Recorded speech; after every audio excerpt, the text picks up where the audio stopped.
కూడా చైర్పర్సన్ మన మేయర్ గారు అమృత గారు, అలాగే మా అక్క రాజేశ్వరి గారు, అనేక అధికారులందరికీ పేరు పేరున, అలాగే ఈ స్థానిక కౌన్సిలర్ చెల్లముత్తు గారికి ప్రత్యేక ధన్యవాదాలు తెలియజేసుకుంటూ, ఏదైతే ఇప్పుడు మాట్లాడినారో అందరూ కూడా ఒకటే, ఈ రాష్ట్రానికి ఒక మంచి విద్యాశాఖ మంత్రి మనకి దొరికాడు నారా లోకేష్ గారు. వారి ఆలోచనలు ఎప్పుడెప్పుడు ప్రభుత్వ పాఠశాలలు కావచ్చు, ప్రభుత్వంలోని అనేక ఎక్కడెక్కడైతే స్కూల్స్లో పిల్లలకి అందుబాటులో లేని పుస్తకాలు కావచ్చు, ఎడ్యుకేషన్కి సంబంధించిన వస్తువులు కావచ్చు, అలాగే మిడ్ డే మీల్స్ కావచ్చు. రేపు జనవరి 3వ తారీఖు నుండి అన్ని ప్రభుత్వ కళాశాలల్లో కూడా, అంటే కాలేజెస్లో కూడా మిడ్ డే మీల్స్ ఇవ్వబోతారు.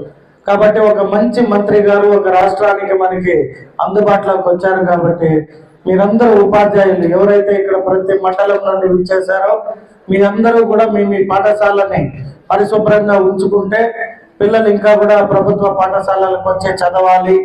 అప్పుడే మా మేయర్ గారు చెప్తున్నారు, వారు రెడీ అయ్యేదాకా ఉపాధ్యాయులు ఉండి పాఠశాలకు తీసుకెళ్లే వాళ్ళు.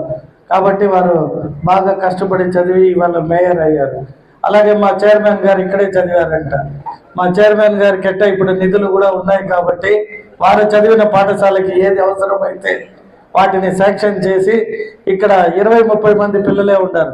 రేపుసారికి ఒక 200-300 ఉండే విధంగా మా చైర్పర్సన్ కూడా కొంచెం ఇంట్రెస్ట్ చూపించి, మేము కూడా మా వంతు మేమేమన్నా కావాల్సి ఉంటే ఎప్పుడు అందుబాటులో ఉంటాం. కాబట్టి ఈ స్కూల్ని మంచి అభివృద్ధిలోకి తేవాలి. ఎందుకంటే వారు ఒక మంచి ఉద్దేశంతో ఆ కన్నన్ అనే వారి పేరు పైన వారి తండ్రి గారు ఇంతటి స్థలాన్ని ఇచ్చారు, ఇక్కడ ఈ పాఠశాలను పెట్టారు.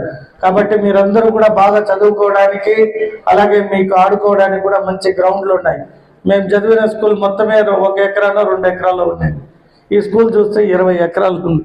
సో అద్భుతమైన ఎడ్యుకేషన్ పిల్లలకి మంచి వాతావరణంలో అందుబాటులో కూడా ఉంటుంది. అలాగే మా జిల్లా ప్లస్ నియోజకవర్గ అధికారులు ఎవరైతే ఉన్నత పాఠశాలకు సంబంధించిన వారందరినీ కోరుకుంటున్నా, ప్రత్యేక దృష్టి పెట్టి చిత్తూరు నుండి మా నారా లోకేష్ గారు కూడా జన్మించారు. కాబట్టి వారి కీర్తిని నిలబెట్టే విధంగా మీరు మేము అందరూ కలిసి అద్భుతమైన ఒక స్కోరింగ్ తేవాల్సిందిగా నా ఒక కోరిక. Thank you so much.